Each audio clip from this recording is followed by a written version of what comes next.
Okay, so apparently I haven't had enough of the Wisconsin River. Yesterday we finished up the kayak adventure series. Josh and I got our 3rd place in the team division, and afterwards I took my time leaving the cabin, and then went north, went and visited Coontail, got them signed up as a they're a dealer up in northern Wisconsin. I got them signed up as a boondocks dealer. Did a little bit of rigging of the console with them on a pro angler, and I'm on my way back down, and I thought, man, I've crossed this river in the upper stretches a couple times.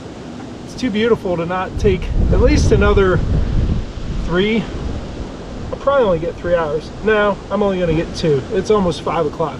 2 more hours is worth it. I'm dragging down here below this dam, see if we can catch a few more.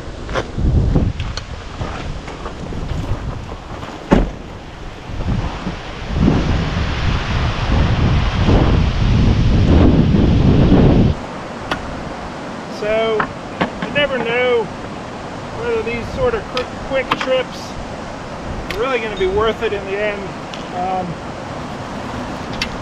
You know, you gotta just give them a shot. You never know what you'll get into. I hope I get into something good here. For the effort of putting in, it's a little bit out of my path home. For just 2 hours, I probably gave up 45 minutes to an hour of drive time, but I'm hoping it's worth it. I'm hoping we get some good smallmouth, and I don't know, maybe musky northern walleye, all kinds of good stuff out here. We'll see.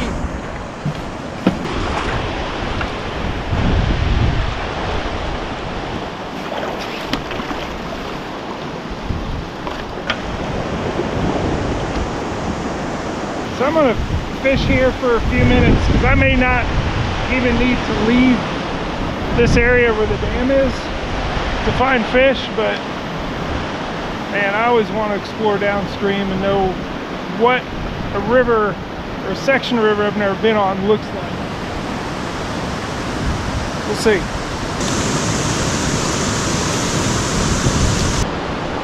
Alright, no real quick action here at the dam, which isn't entirely surprising. Dams for sure get a lot of pressure, and sometimes those bigger fish figure out that may not be the place to hang out. Let's make our way downstream, and I'm going to keep working this crankbait. I believe getting a crank on these rocks. Looks like there's a way to get in on that side, so pressure.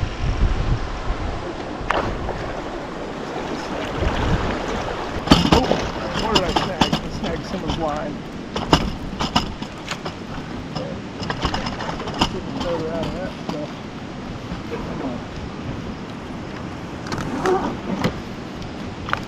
Lift this and turn that. Get downstream. It's nice to see some big rocks in the river again. All that sand was, I don't know what it was.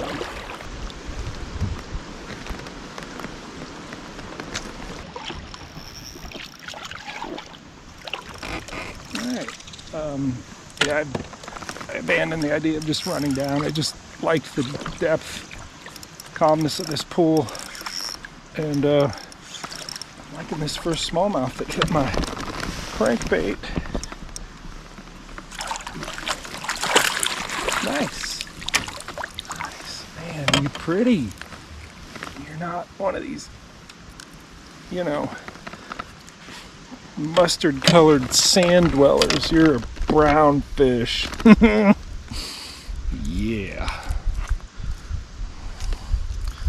Yeah, I like my smallmouth brown.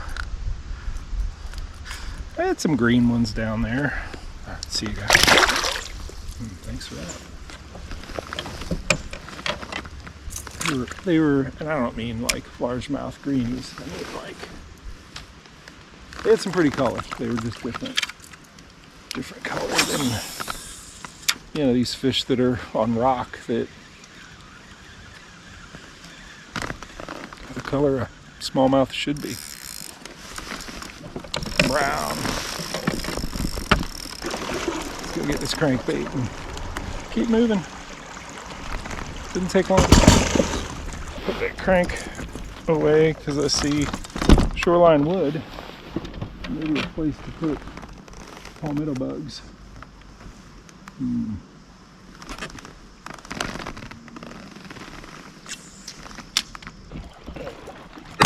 find, oh, sorry, one of these on the outside then.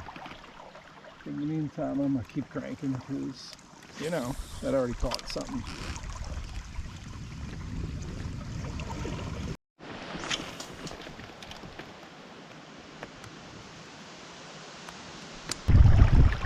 I'm gonna go try this one-eyed Nessie. See, there's the eye. So every fishery's a little different for sure. This river further down was big and wide and sandy bottomed, and you know, the places where we found them are gnarly bushes and tickling grass, and for sure the little bit of rock that we found. This is different. This is almost all rock, and it's smaller. It's got the same sort of, I don't want to say tannin, I guess it is tannin. It is not as muddy as it was down there. Down there, it just, you could look down there and just see sheets of stuff just cycling, and you know, this is different. One thing that's the same with all rivers is when you have relatively low flow, they'll move out into the middle. That's why I'm working this Nessie out in the middle. I'm not ignoring the sides, but when it's up, they do go to the bank to, you know, have a reprieve from working all that hard.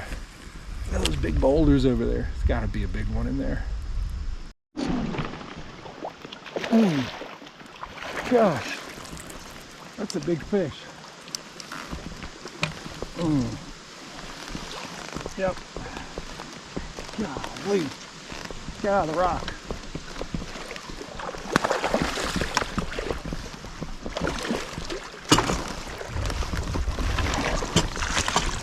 My God, that's a big fish. On the Nessie. Oh, I could have used this in that tournament. Woohoo! That would have helped. Look at this. That's good. Beautiful fish on the Nessie in these rocks. I'm in a very precarious spot. I'm gonna weigh this fish. This is a big one. Right, a little over 4, 19.5 inches, real stout. Wisconsin River, upper Wisconsin River smallmouth. All right, this one weighed in at 4 pounds, 2 ounces, 19.5 inches. Beautiful upper Wisconsin River smallmouth on the Berkeley Nessie. We'll go ahead and get this one back in. See ya. I wonder what this is like with a lot more current. I bet it's somewhat of a challenging whitewater course. I mean, I haven't seen anything that looks like it would be a big ledge drop or anything, but some pretty big rocks and pretty good current.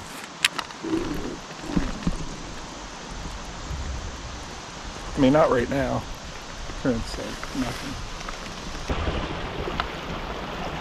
So I'm cruising through, maybe I shouldn't be, but cruising through these non-rock garden type areas. I should probably work the banks. I'm looking for more of the rock garden. This is probably going to get me a muskie instead of a smallmouth. All right. I think I'm gonna turn around. I would love to continue to explore this, but like I got a little bit less than an hour of daylight in where I've caught the 2 smallmouth.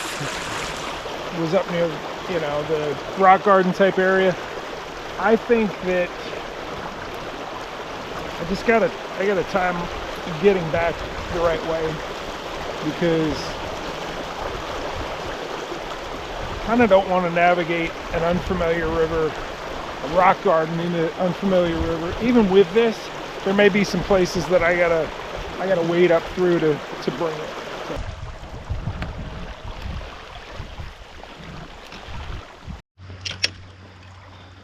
So I moved back up to the area where I caught the 19.5 and through the Nessie, kind of down towards the end of the pool where it hit up here somewhere, and had one roll on the Nessie. Now I'm giving it follow-up baits through the palmetto bugs. It kind of swept it through too fast. I got the 5-inch scented jerk shad there.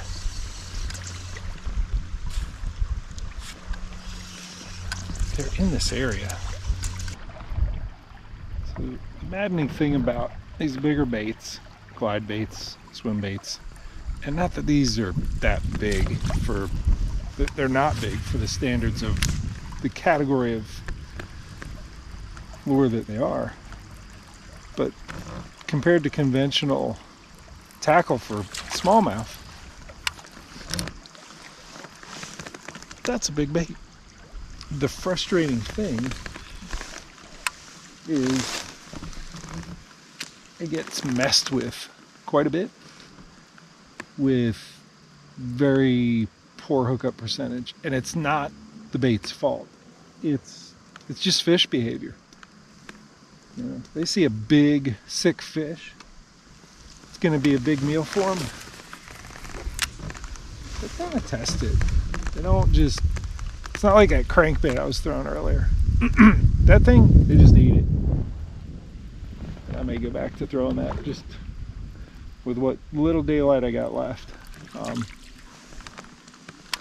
This thing has been touched by fish probably 15 times, and I've caught the one.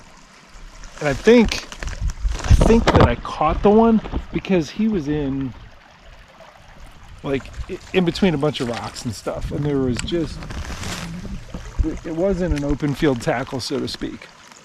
It wasn't. If it was near an object that they think, oh, you're gonna get away, then they eat it. If it's in whitewater, they eat it. If it's close to a log, close to a rock, close to something that it isn't just out in the open. I think it's when it's out in the open, they can swat at it, and they know that they can chase it down. So I'm gonna come back to this once I'm in more, we'll say turbulent water. What am I gonna do?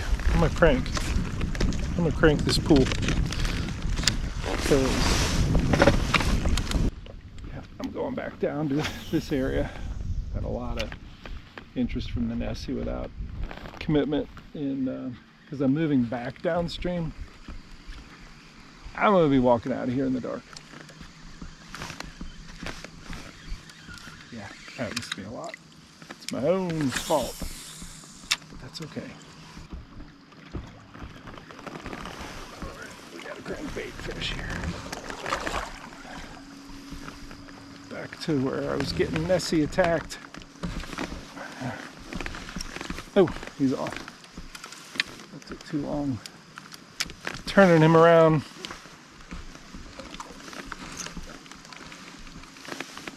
Look these rocks. Alright, the dam is within sight, but that doesn't really mean it's close. In terms of functionally getting there, there's a lot of shallow water with a lot of current in between.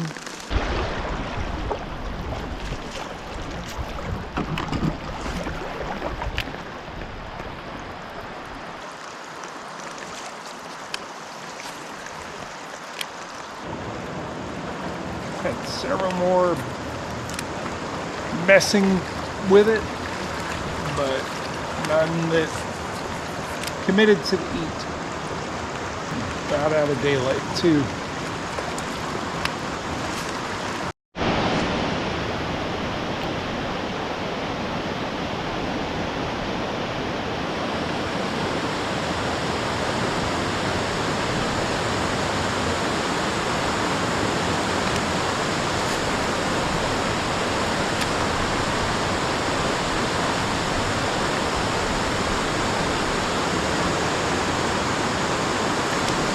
GoPro start recording.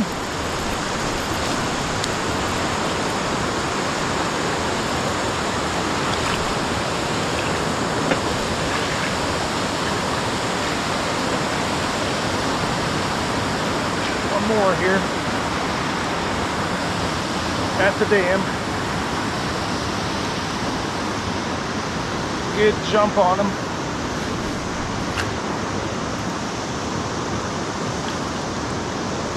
Fish too.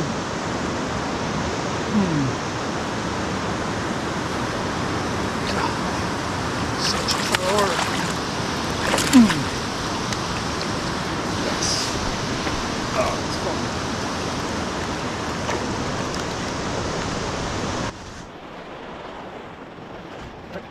Well, this guy breathed, and tell him thank you and send him on his way. I gotta tell you, I probably should have thrown the Nessie in the tournament. I'd have gotten some nice big fish bites. It's good bait. I gotta give it more time and really see a guy. I don't know. Like, I felt like there wasn't that many big fish there, so I didn't do big fish stuff. But clearly, you look at the 15 people that ended ahead of me, they did some big fish stuff. So, you know, this was a good, quick 2-hour exploration, 2 hour and 15 minutes. It really just whets my appetite for coming back up here. And it's time for me to maybe take a few more casts. No, I need to get moving. I gotta get up the road and, you know, go work on some more boondock stuff that we're making for this type of adventure. And this has been a fun adventure here on the Wisconsin River. Hope you've enjoyed the tournament series, the pre-fishing, the actual tournament video, and then this one after the tournament. Thanks for watching. See ya.